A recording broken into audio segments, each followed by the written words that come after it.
So the key quotes from the administration, from their documents, as to what the direction of their policies will be and their key beliefs.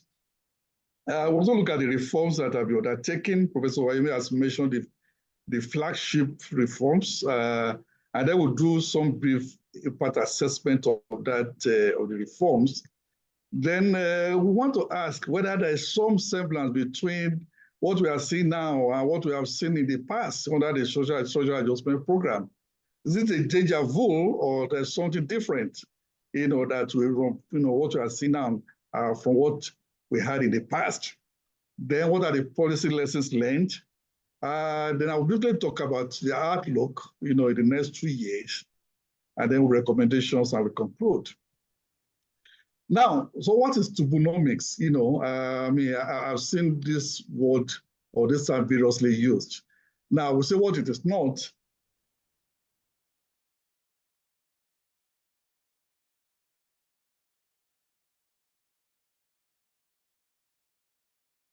Now, it is not a well-constructed, theory-consistent, and data-correct set of economic principles.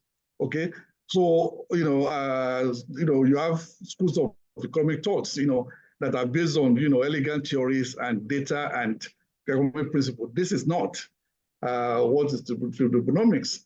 It is in this place, for the sake of this presentation, is going to be narrowly defined as the key policy issues of this administration as captured the renewed hope agenda, where the government says this is the direction of what I'm going to be doing, and also the policy reforms that the administration has put in place. So that is what we call tokenomics in this presentation. Now, so in defining what it is, I want us to look at the renewed hope agenda, which is where the government actually, or the administration stated what to do when it gets to power. And I want to take some quotes from the monetary and exchange rate policy, fiscal policy, and with respect to inflation targeting. Now, what did they say? So let's look at some quick quotes. It says monetary policy must focus on the exchange rate, interest rates, and price levels. The trio must serve the objective of fiscal policy, which is broadly shared prosperity. In other words, the monetary policy must serve the objective of fiscal policy, subservient in a way to what fiscal policy is. 2, it says the exchange rate influences the cost of imports, competitiveness of exports, and net capital flows, among other things. It cannot be ignored nor left to the vagaries of the unrestricted market. Underline the word, it cannot be ignored nor left to the vagaries of the restricted market. Okay. 3rd, it says our economic policies shall be guided by our desire for a stronger, more stable naira, founded upon a vibrant and productive economy. Those are what it says about monetary.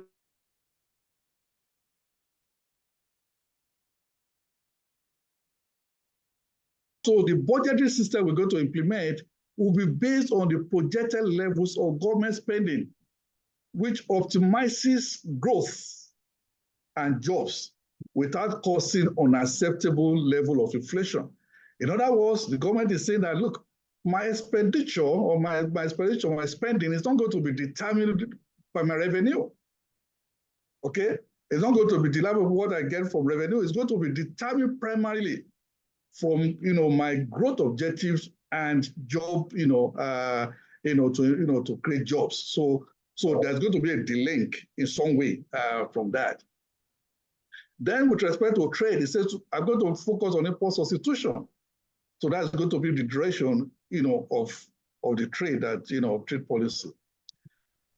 Then interesting things about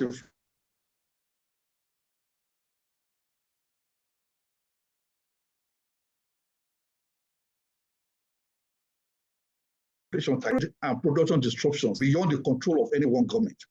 And it goes on to say, to impose the usual anti-inflation medicine of higher interest rates and tighter money supply will only weaken the patient.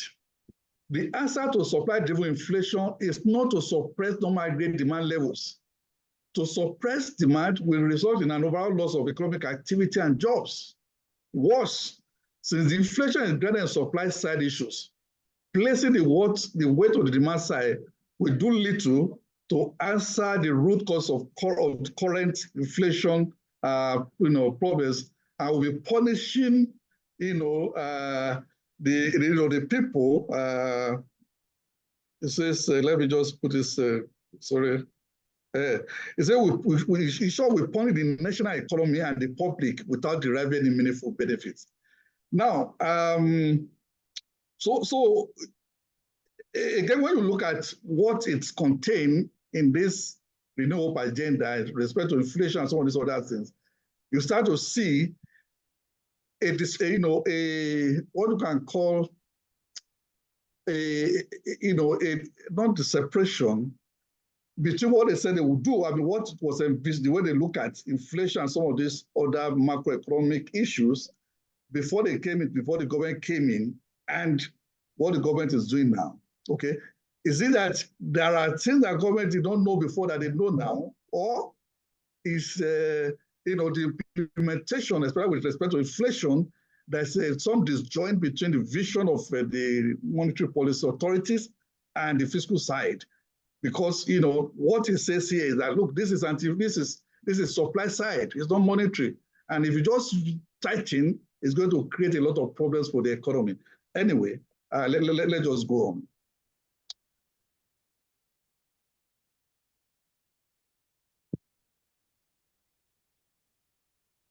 Okay, so from all of this, what is Tubonomics?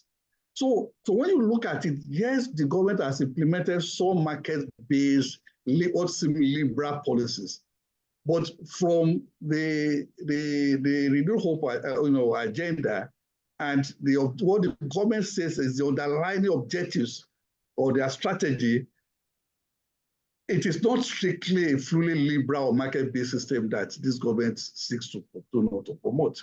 Okay, so the key elements of Tubonomics include a strong government. It wants a strong government, a strong fiscal system, where the government is able to play an activist role in the economy. Now, in a liberal economy, there's a discouragement of government. Government intervention is discouraged. It's where it is absolutely necessary. But this government wants a strong government. And that's why I say that the fiscal system, there's been a dominant role of the fiscal system. Okay, and the monetary policy should support the fiscal system to creating, the objective of maximizing welfare, creating jobs and growth. Okay, then it also has guided roles for the market. It indicates that the market will not be fully, allowed to do its own thing. There's going to be some hands, at the back, to ensure that, the market is not fully working, on its own. And then it also indicates that it wants to achieve what we call the possible trinity in economies: low interest rate, low inflation rate, and a strong naira. Now, this is issues around, time dimensions of achieving them, but you cannot achieve the three of them at the same time. It also says to, achieve a $1 trillion economy by 2030, promotes an active industrial policies, and then also move from domestic rather than external debts. These are the key elements, that one can see in what the administration is trying, or what constitutes Tubonomics. Now, before we analyze the reforms, it is important to actually characterize the Nigerian economy and the global economy as at the time the government came in, so that we'll know whether it was right to do a reform or it's not right, So when you look at the Nigerian economy on the eve of President Tinubu's government, international economic development, for instance, globally, the lag effect of COVID-19 is still there. Countries are just recovering, and it's not just in Nigeria, all over the world. The lag effect of COVID-19 is there. Countries are battling with, decisions that they took and the choices that were made, during the COVID-19 period, okay? And that even includes, for instance, price normalization in the developed economies. Most developed economies now are trying to, normalize prices, so that, they can contain inflation. The Chinese economy has not actually recovered fully from, the effect of COVID. In the past, Chinese economy actually was one that was driving global economy, okay? And many African economies are actually tied, to what happens in China. So the weakened Chinese economy also has implications, for commodity prices and trade. There's geopolitical war and tensions, Again, I mean, we know that what was happening in Russia, Ukraine had implications for African countries in terms of agriculture, and raw material dependence, energy dependence, high but volatile energy and agricultural commodity prices, global support for energy transition. The world seems to be determined that there will be energy transition. So investment in energy, in non-renewable energy, fossil fuel, is greatly frowned upon, and that is also affecting investments flow into the energy space. In the domestic economy, again, Nigerian economy was also at a very, very, very, very weakened position by the time the government came in. This economic growth was very low at average of 2% per annum in the past 10 years. That is even below the population growth rate. It cannot deliver anything in terms of improving our standard of living. There was high inflation. Inflation was at 22.41% as at May 2023. That was one of the highest in the world as at that time. Unemployment rate was also very high, over 5%. Exchange rate was depreciated from 414 naira to 461 naira, and there was also multiple, exchange rate windows. Okay, interest rates was increased from 11.5%. That is the MPR in May 2022 to 18.5% in May 2023. There was widespread poverty. Revenue of government was very low, and in fact, at some point, how much you are using to service our debt was almost equal to the revenue we're earning. Okay, so I mean, the fiscal space was very narrow, for government. There was declining investments. In the whole of 2022, only less than $500 million came in as FDI.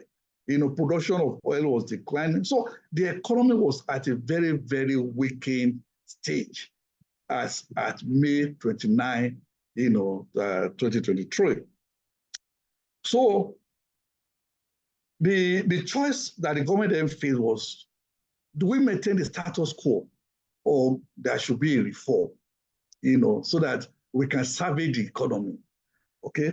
And if you look at the dominant political leaders, the political parties at that time, that were justly for the presidency, everybody was committed that, look, we need to reform this economy. The economy was not going right. It wasn't serving the interests of the people. So, and interestingly, the World Bank did a study that, showed what will be the trend, in key macroeconomic variables if we have not done reforms, okay? So if you look at this graph, the key macroeconomic variables trend will be worse, if we have not, compared to if reform has, were undertaken. So for instance, GDP will have been lower, it will have grown by 2.9 in 2024, 3.0 in 2025, compared to 23.7 in 2025. We have embarked on reform. Reform also will have led to a lower inflation rate. It will have led to a lower fiscal deficit trajectory and a lower public debt service trajectory. So their studies show clearly that reform was necessary if we are to avoid a fiscal cliff and if the economy was to reverse course that we had. So the government wisely, in my view, decided that, the status quo cannot be continue. There was a need to change course and, initiate reforms. And most economists, as starting, by May 29, 2023, also were agreed that there was a need for reform. Now, in economics, there are what you can call conceptual issues. There are preconditions for successful reforms. There are driving factors that will show that will help you in terms of how you navigate economic reforms. And some of them can be listed here. One The reformer must have a good understanding of the socio-economic environment, okay?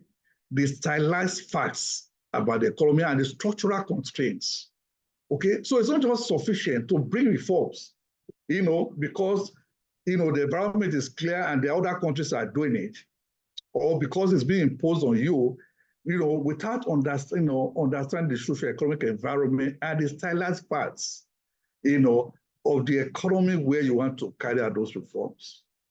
That's also important, having a deep understanding of the economy and the binding constraints. The understanding of the economy is very important because the economy is intertwined, okay?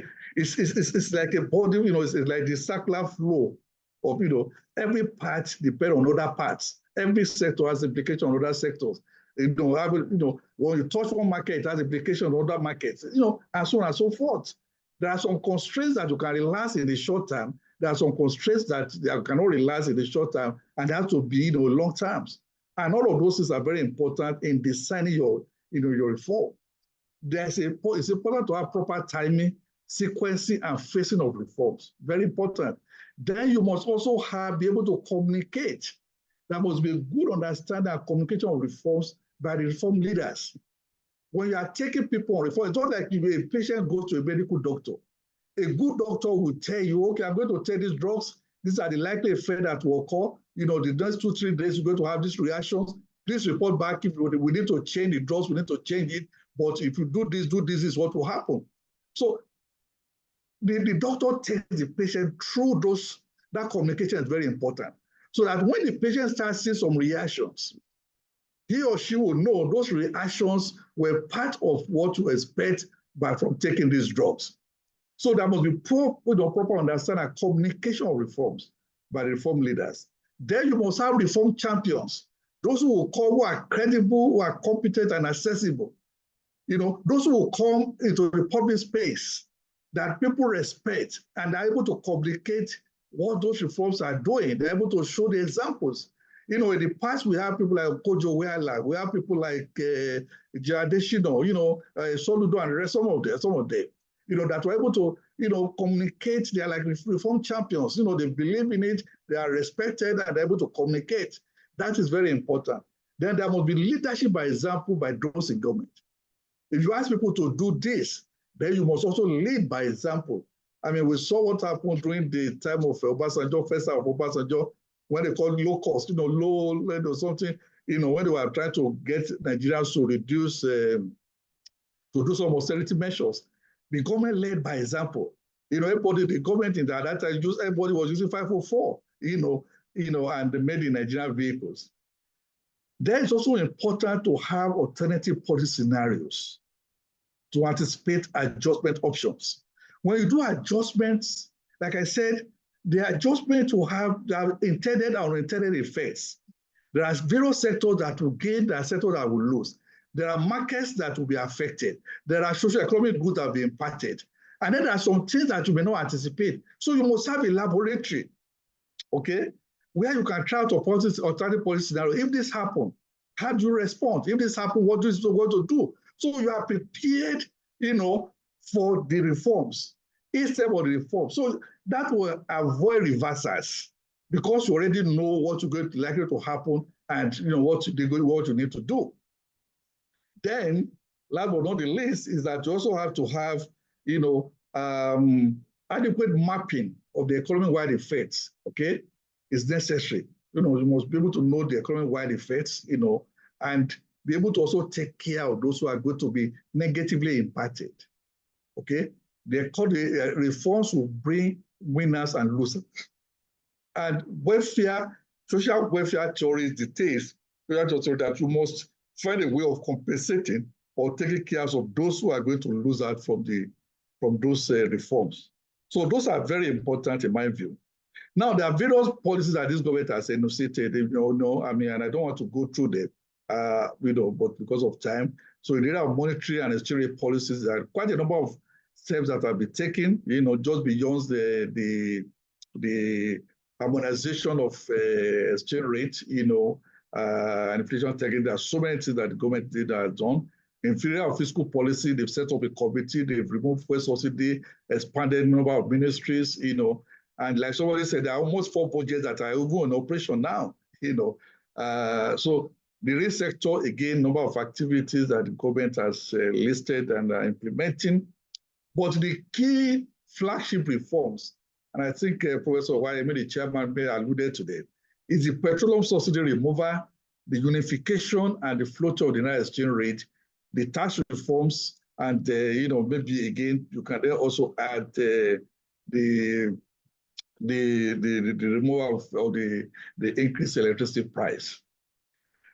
So those are the flagship reforms. But you cannot accuse this government of being inactive. There are many things they have said. There are many things they are doing. So they're all over the place in terms of activities. Whether those activities are reinforcing each other or they are exclusive or whether they are complementary or not. I mean, we can analyze all of that. But in terms of what they are doing, there are quite a lot of things that this government is doing. So in terms of assessment of these policies, colleagues, we must know that, and Professor Wayemi also made allusion to that, reforms usually have short-term, medium-term, long-term impacts. I mean, if you get the patient, who is sick, if you are going to, take care of that, there will be some short-term costs. There are costs that will have to come, okay? So that adjustment pays will come in the short term, okay? And then, and then in the long term, you may have a healing, or if you don't manage it well, the patient can relapse. Okay, so it's not necessary that a treatment will necessarily lead to recovery. A treatment may actually lead to a relapse or even worsen if those things are not done properly. Okay, but there will always be adjustment cost, but the outcome of that cost depends on how it is managed and that the patient, that the doctor, takes, very good care of what is going on. So 1 year is a bit short to really be able to analyze all of the impacts of what these current policies will be on the Nigerian economy. But nevertheless, as every government celebrates, democratic government celebrates 1 year in government, it's good to have some preliminary analysis of what the impacts have been. Okay, so we can allow the data to speak, on macroeconomic indicators, socioeconomic indicators. Now, in looking at the effects, I do not want to just take 1 year, 1 point. You can take a point, May 29, 2023, and then be in 2024. I mean, just taking, a point short, 1 short point, may not, because that point you are choosing may not really be a fair assessment, really, because it's random.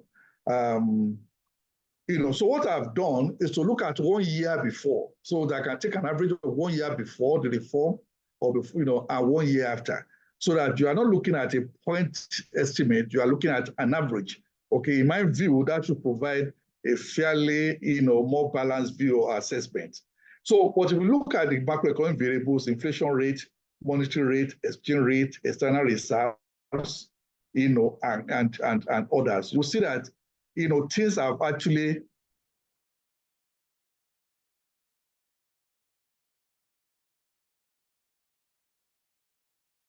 increased. Monetary policy rate, which is the benchmark rate for that interest rate, has increased. Exchange rate has more than almost, has almost tripled, and that has a lot of impacts on an import-dependent economy. For those, for instance, who have students abroad who are going to do for health challenges or whatever it is now, that is a big business, because the cost has gone up. Unfortunately, that has not led to significant improvement in external reserves. Though there's a caveat here, the external reserves, we have also paid some of the outstanding debts that we had. Okay, so that may have, led to this, the diminution of the external reserves. Okay, but the truth is that it has lowered, and we have also gotten some money from the, from the World Bank and the President Bank and the rest of them. So those are balancing issues. Unfortunately, we have not been able to drive up crude oil production, crude oil price achievable. So when you look at 1 year average of the key variables, inflation, all the metrics of inflation, I mean, and inflation affects every life. Everybody, I mean, if your wife goes to the market, we buy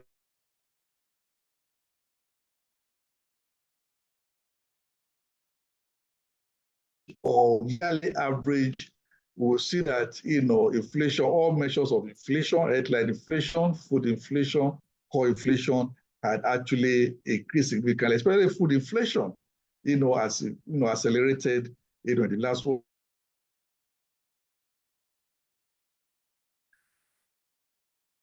This is the trend, okay? Now, the straight line, this red line, shows the average between before, 1 year before and 1 year after. Again, you can see that all of them, inflation year on year, month on month has increased. And interestingly, the central bank has not been, has not been resting on its soil. It has been doing so much, to tame inflation. Okay, so you have the MPR, in red, has been going up. But the interesting thing is that from May 2020, if you look at those levels,